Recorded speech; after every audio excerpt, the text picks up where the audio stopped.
Salah satu tips kita untuk memperbaiki badan kita adalah, ada guru saya mengatakan, dok, kalau ketemu pasien darah tinggi, minum tiap hari 1 buah. 3 bulan, tensinya bisa turun insya Allah. Darah akan bersih, menstruasi akan baik, pencernaan akan membaik.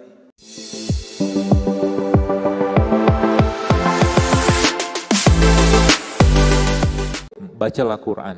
Bacalah Al-Quran. Bacalah Quran. Ketika Anda baca Quran, minta, ya Allah jadikan dengan bacaanku ini Engkau sembuhkan sakitku. Boleh nggak gitu? Boleh. Silakan. Minta sama Allah. Jadi kita bergantungnya kepada Allah dulu, bukan kepada manusia.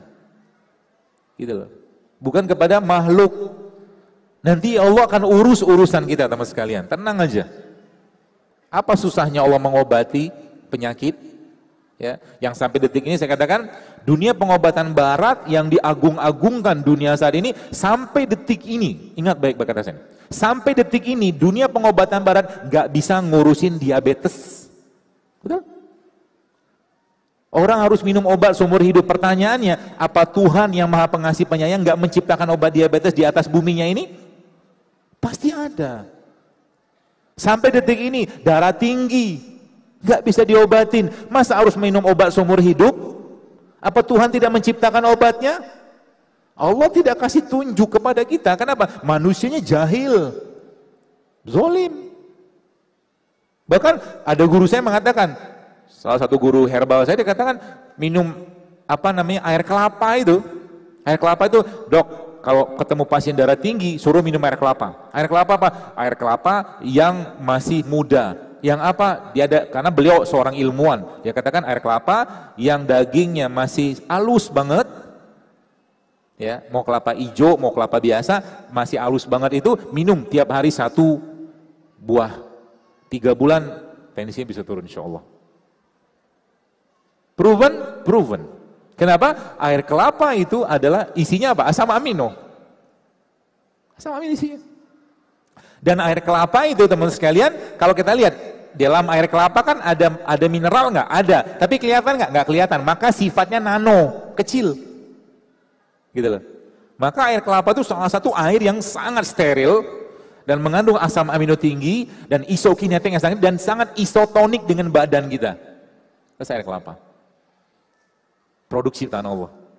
Dan luar biasa lagi kalau air kelapa itu teman sekalian, Anda campurkan dengan rimpang, dia akan jadi detox yang luar biasa. Air kelapa Anda blender sama kunyit, coba efeknya nanti apa? Lihat aja, darah akan bersih, menstruasi akan baik, pencernaan akan membaik. Air kelapa di blender sama kurma, di blender sama jahe. Nah, caranya gimana?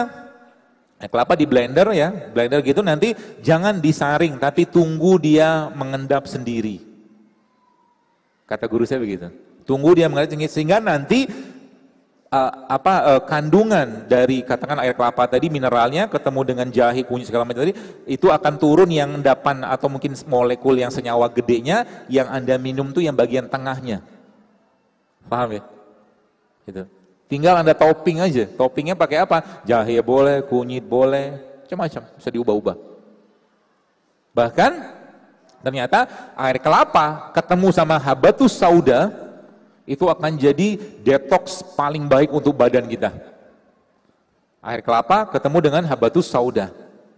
Ya, tambahkan sedikit dengan kurma atau kasih madu.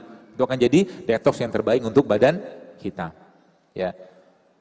Jadi itu softwarenya. Ya, kita bicara software. Itu tadi loncat sedikit ya. Jadi ada puasa, ada sholat, ada sedekah. Semua syariat itu sebenarnya secara umum menyehatkan. Ya, maka kerjakan itu dengan baik. Kerjakan itu dengan baik. Nah, sekarang kita masuk ke hardware-nya. Hardware itu apa? Perangkat kerasnya, onderdilnya, suku cadangnya. Manusia, ya, bahan baku kita adalah asam amino. Gen kita itu, saya pernah baca penelitiannya, ternyata subhanallah, gen kita itu berada pada ikatan pH yang sangat tinggi. Jadi ikatan gen kita tuh pH-nya sekitar 9 sampai 10. Ikatan gen. Maka kalau kita belajar dalam surat Abasa, ternyata salah satu tips kita untuk memperbaiki badan kita adalah mengganti atau memperbaiki isi piring. Bagaimana caranya? 4/6 isi piring kita mulai sekarang isilah dengan sayur dan buah-buahan. 4/6-nya. 1/6-nya isilah dengan biji-bijian. Itu dalam surat Abasa. Biji-bijian seperti apa? Ya kacang kedelai yang organik mungkin, atau kacang hijau ya yang sehat gitu, atau mungkin almond, pistachio, walnut, atau kacang Arab atau chickpeas, itu biji-bijian. Atau biji-bijian seperti apa ya? Tasnya di mana ya? Ada biji-bijian nggak sih? Kayaknya nggak ada. Di tas saya tadi di mana ya? Yang putih. Itu benar-benar. Ya maaf.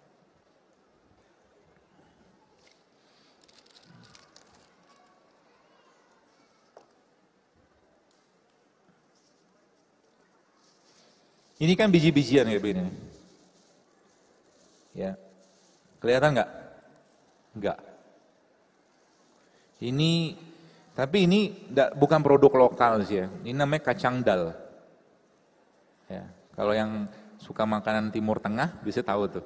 Atau India, seperti kacang dal, biji-bijian. Ya. Jadi banyak sekali teman-teman sekalian yang kita lihat ternyata dengan memperbaiki ya, dengan mengganti pola-pola makan ini. Oh ini dia. Ini biji-bijian. Saya kemarin baca buku itu judulnya, bukan kemarin, kapan-kapan. How Not to Die. Yang mengarang seorang dokter juga di Amerika, dia cerita, ini kan biji-bijian, kacang-kacangan gini kan, protein. Dia cerita tentang ada biji Brazil nut.